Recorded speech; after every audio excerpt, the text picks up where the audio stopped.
Hello, my name is Jay Costa, and I serve as the Director of Athletics here at Shrewsbury High School.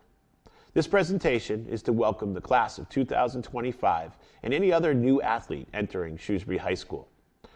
This presentation's goals are to provide an overview of the Shrewsbury High School Athletic Department and policies and procedures of both Shrewsbury High School and the MIAA. First, I'd like to talk about is the different governing bodies of our athletic structure. First of all, we have the MIAA, the Midland Wachusett League, Shrewsbury Public Schools, Shrewsbury High School, and our Shrewsbury Boosters Association and Friends of Shrewsbury crew. The MIAA, known as the Massachusetts Interscholastic Athletic Association, is the governing body of Shrewsbury High School athletics. Okay, they've come up with all the rules and regulations of our tournament games and our procedures during the regular season. I'm proud to say that the Shrewsbury High School Colonials are part of the Midland Wachusett League Athletic Association, to which there are 26 schools in central Massachusetts that are involved with the Midland Wachusett League that is run by all the league principals and athletic directors. Next, our governing body is the Shrewsbury Public Schools, and Superintendent Dr. Sawyer and the school committee regulates all the rules and regulations of our athletic department. Along with Mr. Bazidlo and the school administration team, they follow through with all the eligibility requirements and other things that make students eligible for athletics.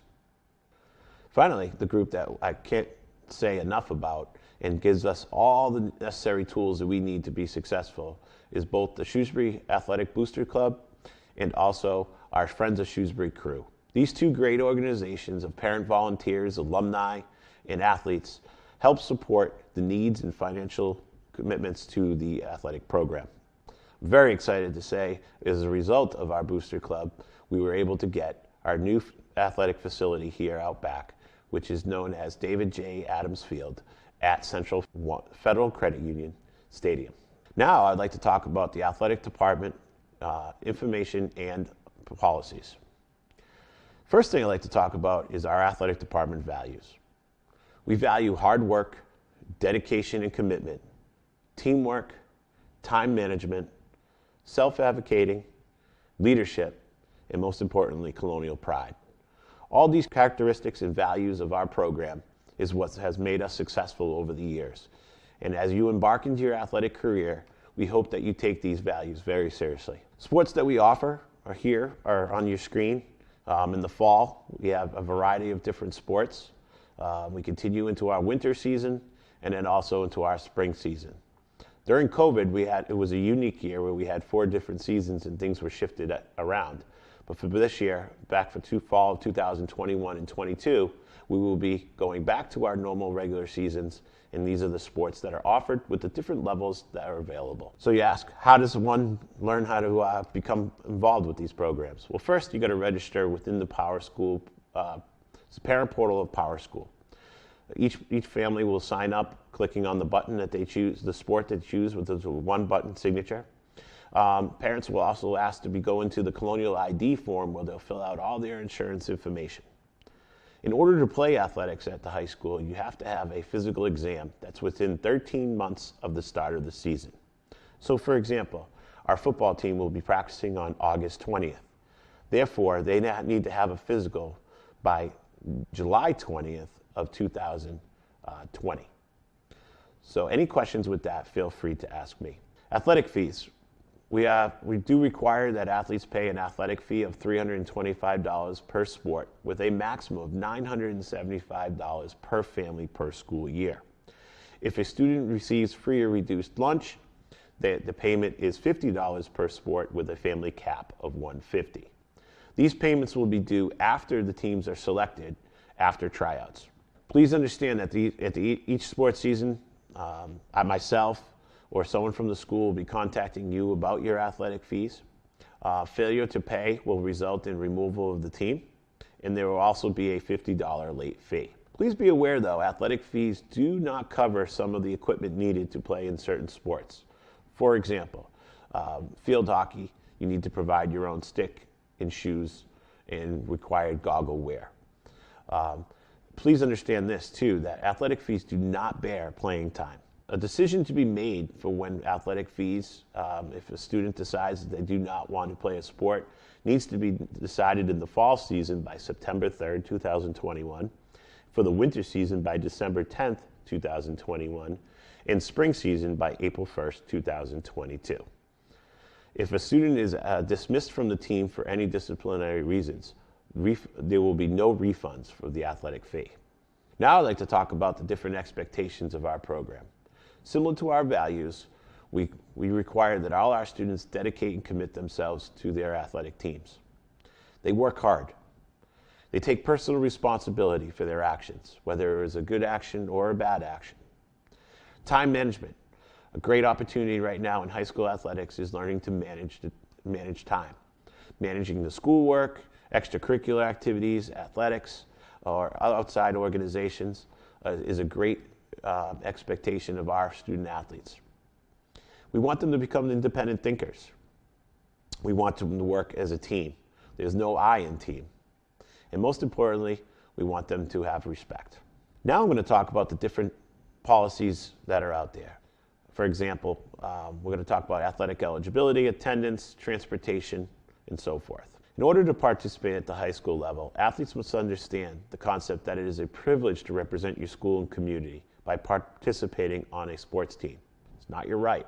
Athletic eligibility. In order to become an eligible athlete, you need to take and pass a minimum of 4 major subjects in the preceding quarter. For the fall season, you must pass a minimum of 4 major subjects the preceding quarter and semester. And remember, you also need to have that health exam that is within 13 months. Attendance. We require all our students to be in school all the time. Therefore, any practice or game day, students are required to be in school. Students need to be in school by 10:30 or in school until 10:30 in order to be eligible to participate in their athletic contest or practices that day. If your student athlete is not going to be attending practice or a game, they need to notify the coach immediately. Obviously, extreme situations come up, and we will work with the coaches, the coaching staff, myself will work with the individual student athlete to help accommodate. But again, you need to be in school in order to participate. Please understand this, and being new to the high school level, is that family vacations and school-sponsored domestic or overseas trips are not excused absence from athletics. We do participate in sports over the different vacations and holidays, so therefore attendance is required. Coaches will go over this schedule with you before the season begins. Students will also be required to travel to and from contests through our busing transportation. We're fortunate to have AA Transportation as our busing company, and we will work with them to make sure our students arrive to their contest on time and also arrive home safely. This is a requirement. Obviously, if a special circumstance comes up, we will work with the student athlete on this transportation rule. Another important concept that we need to understand is the conferences between coaches, athletes, and parents.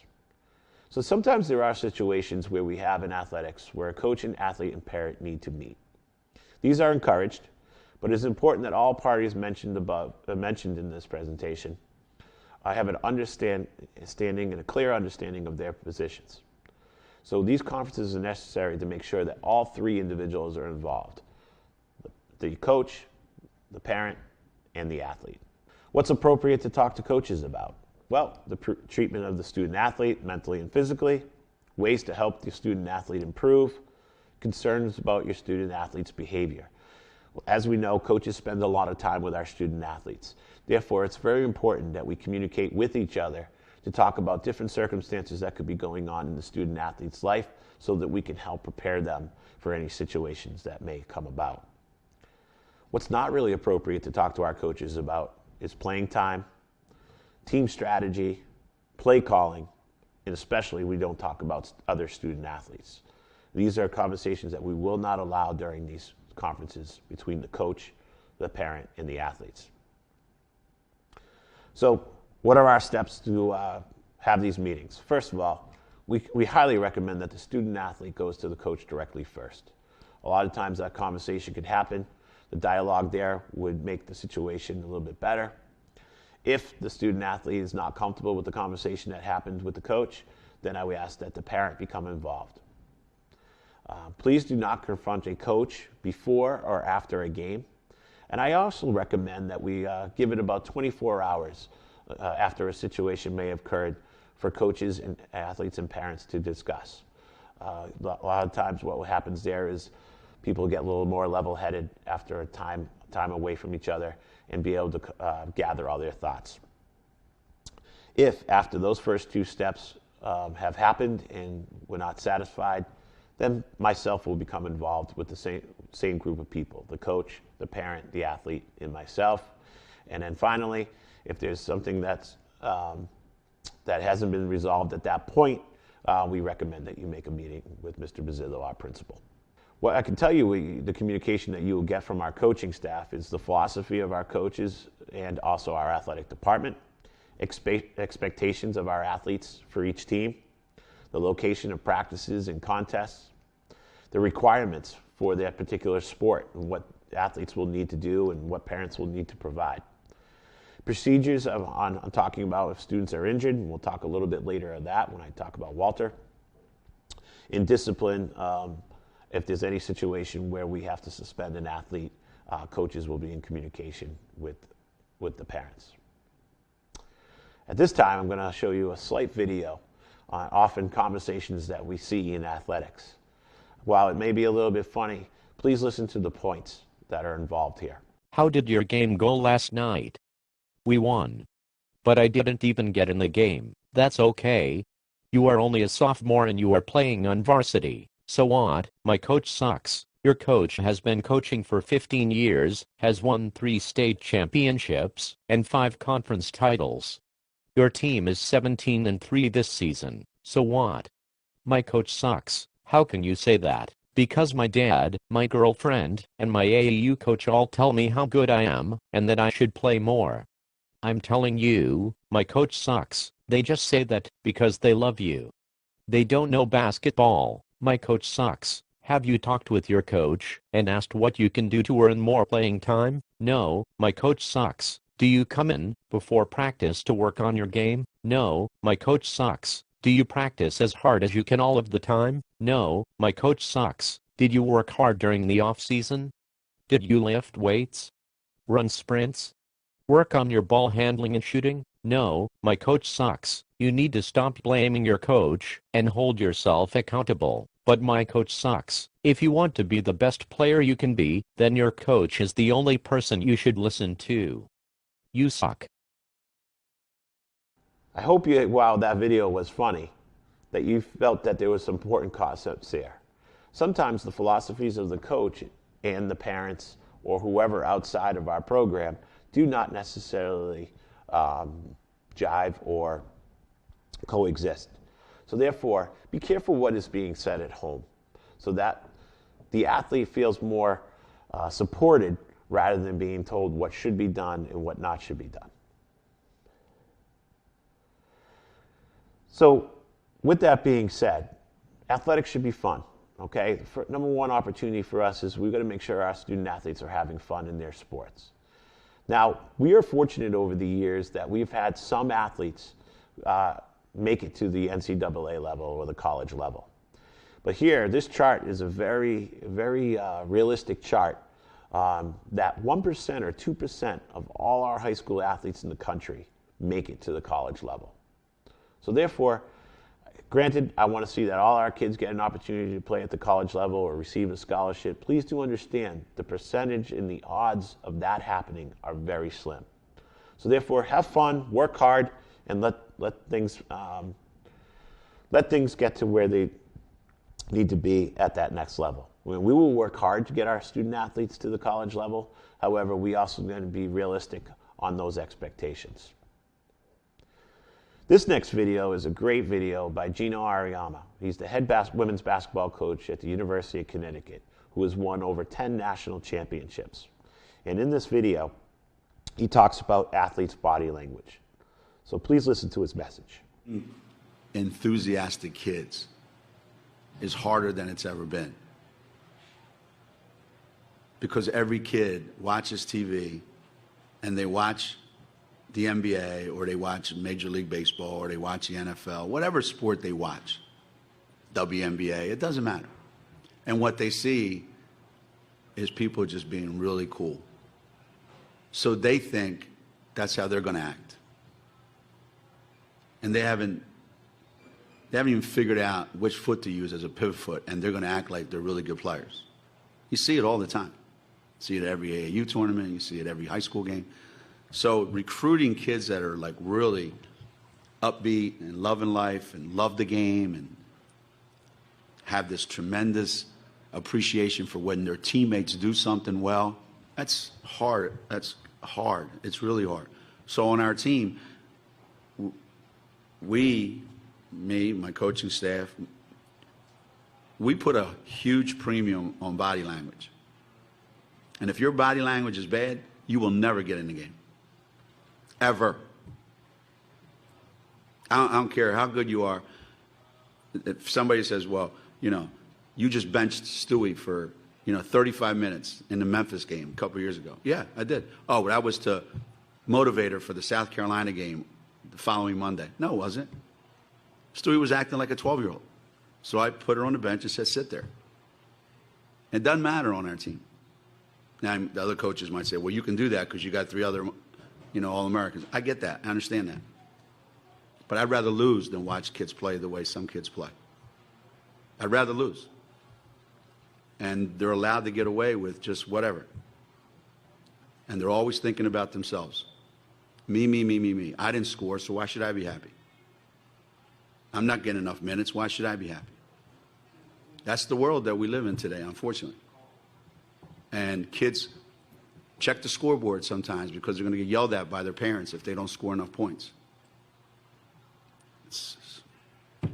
Don't get me started. So when I look at my team, they know this.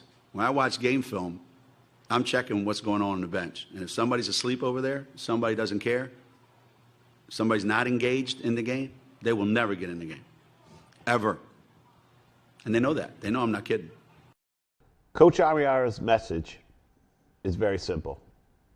Okay, how you conduct yourself as an athlete will determine either your playing time, the work that you put in, and also people you never know who are there scouting. So I hope you listened to his message and enjoyed and understood what here, one of the top college programs in the country, looks for in athletes. Okay, the last rule and regulation that we have within our program is our colonial uniform rule. Okay, student athletes must wear uniforms throughout their athletic contest. Okay, navy blue, Vegas gold, and white are the only colors allowed underneath our team uniforms. Should an athlete wear another color, he or she may be asked not to participate in the athletic contest that day. All uniforms and team gear ordered by teams need to be approved by myself or the coach.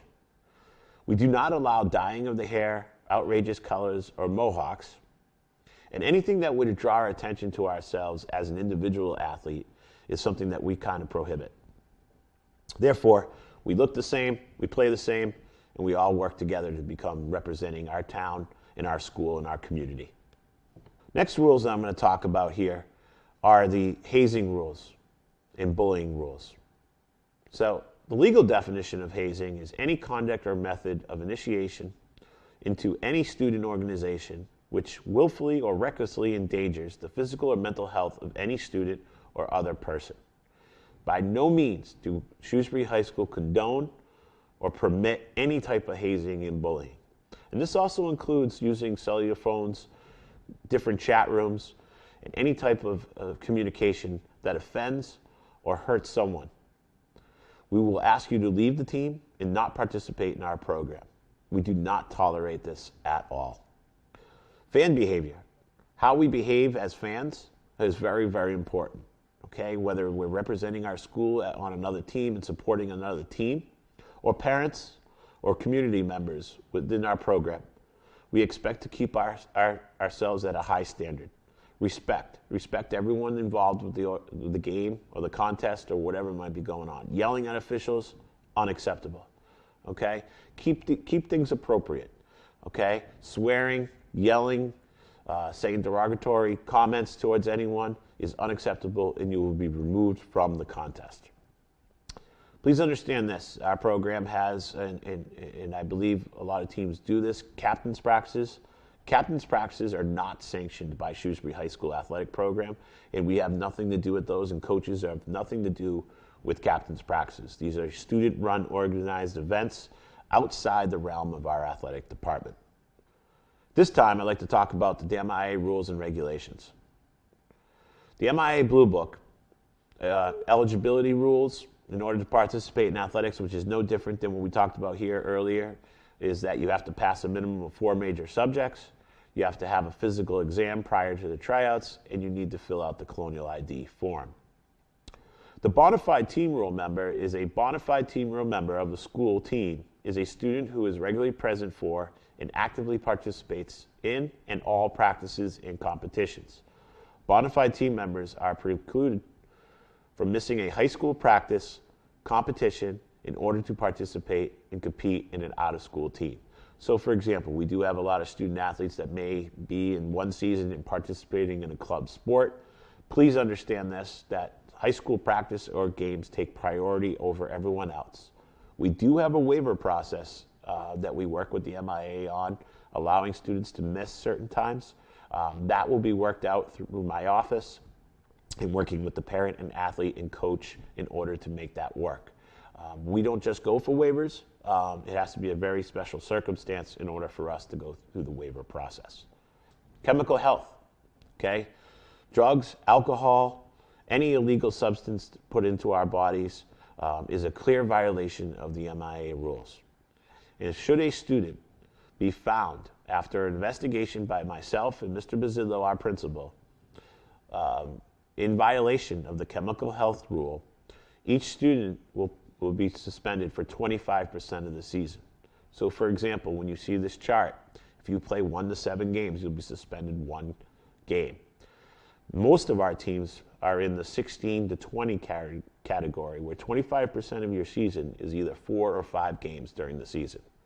Please, please do not put things into your body that do not help you for athletics. Good nutrition, good sleep, good hydration is what will make you successful. This stuff will not help you. Should you have a second offense during the school year, you will now be ineligible for 60% of the season.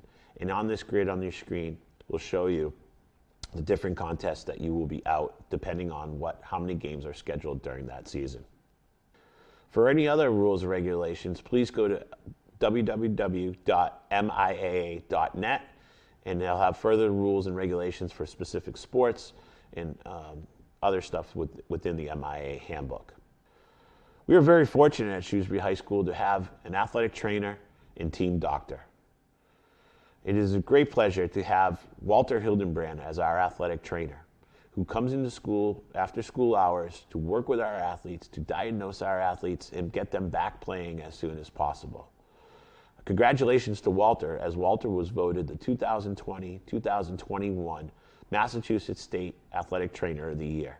We are very proud of Walter's work, and Walter will work with each athlete and their parents to make sure they are successfully back, healthy, and ready to go to their contest. We're also very fortunate to have Dr. Lee Mancini in the UMass Memorial Sports Medicine Department as a partnership in our athletic program. Dr. Mancini and many of his fellows volunteer and help our program on a weekly basis to make sure our athletes are getting the special treatment they need in order to get back to the playing field. Next few slides, I'll be wrapping up and talking about our athletic schedules. For this year, our schedules will be posted at mwlma.org, and it's on your screen, or you can follow us on Twitter at colonialsad or on Instagram at colonialsad. For all game schedules and postponements, you can be found on all these websites. Some important dates to remember as we wrap up this presentation. Fall sports. Fall sports registration will take place between August 1st and August 13th. We require that all athletes send in their physical exams to the nurse's office or my office by August 11th. Football will begin their tryouts on Friday, August 20th, and all our other fall sports will begin on Monday, August 23rd. For those of you that will be participating in winter sports, our winter sports registration will take place the last week of October, with paperwork being due by mid-November. And on the Monday after Thanksgiving, we will begin our winter sports tryouts that will be posted as we get closer to that date. For those of you planning in the future, you can always guarantee that winter sports will start the Monday after Thanksgiving, and usually our fall sports begin about 10 to 12 days before school starts, or before Labor Day is probably the more accurate time we have there. Spring sports. Registration will take place the last week of February into March. March 9th, our forms will all be due. And on March 21st, which is the third Monday of every March, is when spring sports begin and take us through June. A reminder that if your physical was good for the whole entire year, you do not have to resubmit your physical each season. However, if it does expire during the school year, we do ask that you send that into the nurses immediately when you get your new one. Lastly, I'd like to wish all of our athletes the best of luck. We welcome you, the freshman class, or any new athlete entering Shrewsbury High School, as you embark on your SHS Colonial career. We thank you, and we look forward to watching you perform over the next 4 years. Thank you, and take care.